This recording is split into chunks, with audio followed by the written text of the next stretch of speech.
డాలర్ల రిజర్వులను భారత్ అకస్మాత్తుగా ఎందుకు ఖాళీ చేస్తుంది? దీంట్లో డొనాల్డ్ ట్రంప్ 50% టారిఫ్లతో ఏమైనా సంబంధం ఉందా లేదా? ఆ తర్వాత బ్రిటిష్ నేవీకి చెందిన F-35 ఇప్పుడు మళ్ళీ ఎక్కడ ఎమర్జెన్సీ ల్యాండింగ్ చేసింది? భారత్ ఎన్ని దేశాలతో ఫ్రీ ట్రేడ్ ఒప్పందం సైన్ చేయబోతుంది? అలాగే ఏ దేశాలతో ఉన్న ఫ్రీ ట్రేడ్ ఒప్పందాలను తిరిగి రివ్యూ చేసి కొత్త ఒప్పందం సైన్ చేయబోతుంది? అంటే పాత వాటిని పునః సమీక్ష చేస్తున్నారు. ఇవి కాకుండా ఇంకా చాలా ముఖ్యమైన అప్డేట్స్ వస్తున్నాయి. ఇవి మీకు మెయిన్ స్ట్రీమ్ న్యూస్ ఛానల్స్లో కనిపించవు. అందుకే ఈ వీడియోని ఎండ్ వరకు చూడండి.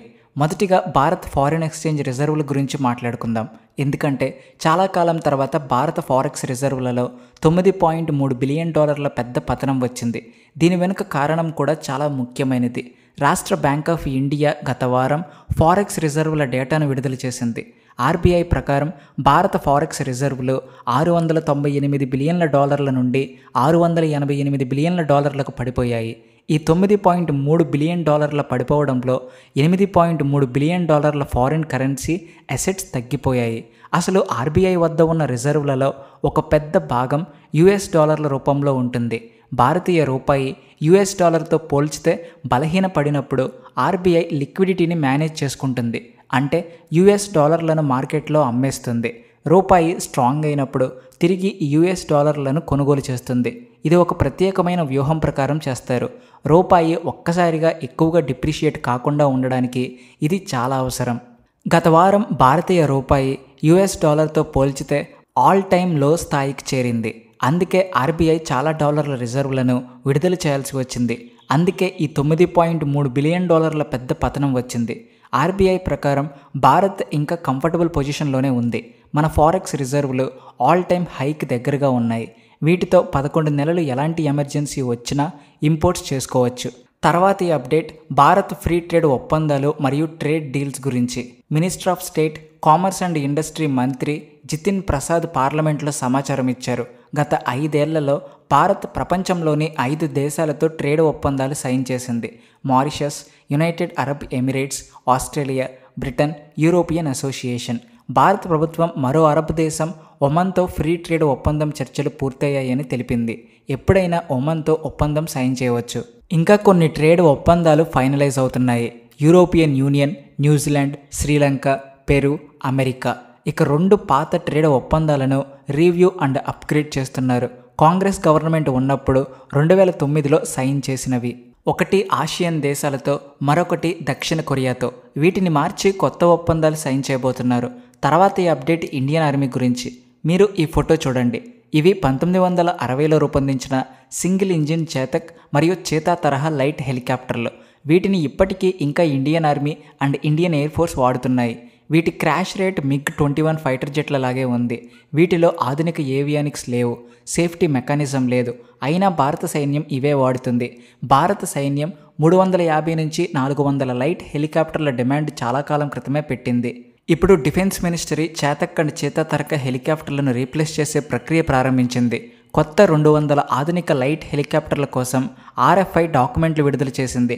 వీటిలో 120 ఆర్మీకి, 80 ఎయిర్ ఫోర్స్కి కొనుగోలు చేస్తారు. RFI ప్రకారం ఈ లైట్ హెలికాప్టర్లు పగలు మరియు రాత్రి 2 సర్వేలెన్స్ చేయగలగాలి. స్పెషల్ మిషన్ల కోసం చిన్న టీంని తీసుకెళ్లగలగాలి. గ్రౌండ్ ఆపరేషన్స్లో సహాయం చేయాలి. అటాక్ హెలికాప్టర్లతో కలిసి స్కౌట్ రోల్ అంటే సమాచారం సేకరించడం చేయగలగాలి. డీల్ సైన్ అయిన తర్వాత మొదటి లైట్ హెలికాప్టర్ల భారత సైన్యానికి అందాలి అంటే కనీసం 4-5 సంవత్సరాలు పడుతుంది. తర్వాత అప్డేట్ భారత్ అండ్ ఆర్మేనియా గురించి.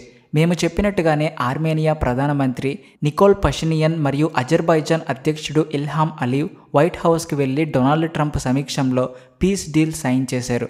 ఈ పరిణామం తర్వాత భారత విదేశాంగ మంత్రి జైశంకర్ తక్షణమే ఆర్మేనియా విదేశాంగ మంత్రి అరాత్ మిర్జోయాన్కి కాల్ చేసి తాజా పరిణామాలపై చర్చించారు.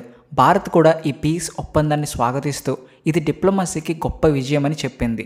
రష్యా అధ్యక్షుడు వ్లాడిమిర్ పుతిన్ మరియు డొనాల్డ్ ట్రంప్ 15 ఆగస్టు రోజున అలాస్కాలో కలవబోతున్నారు.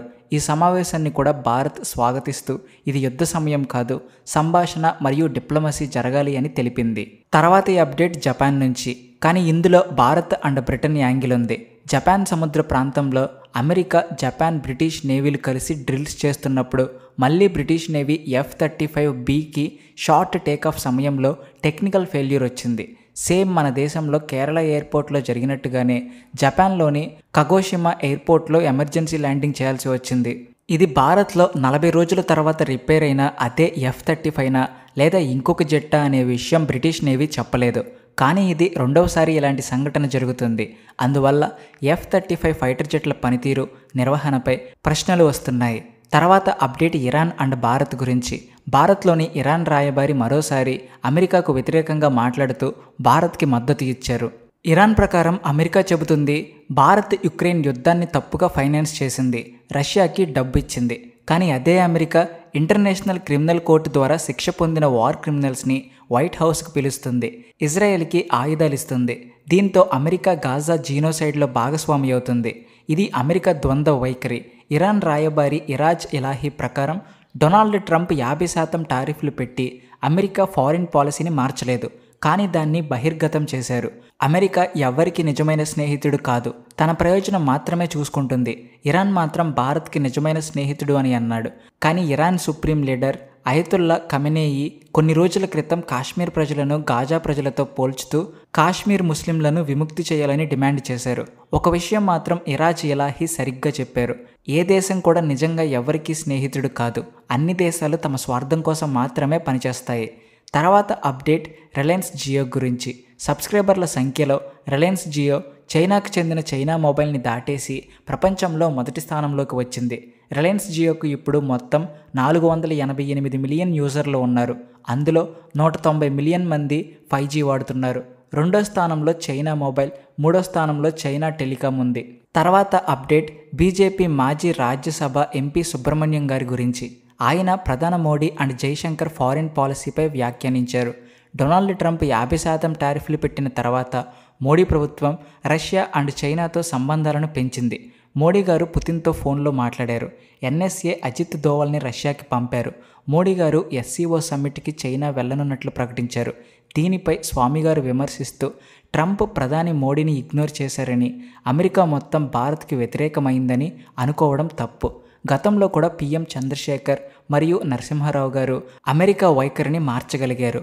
ట్రంప్ని విమర్శించడం సరే, ప్రపంచంలో అత్యంత చెడు నియంతలైన షీ జిన్పింగ్ అండ్ పుతిన్ దగ్గరికి వెళ్ళడం మంచిది కాదు అని, దీర్ఘకాలంలో రష్యా అండ్ చైనా దగ్గర కావడం భారత్కి నష్టమే అని అన్నారు.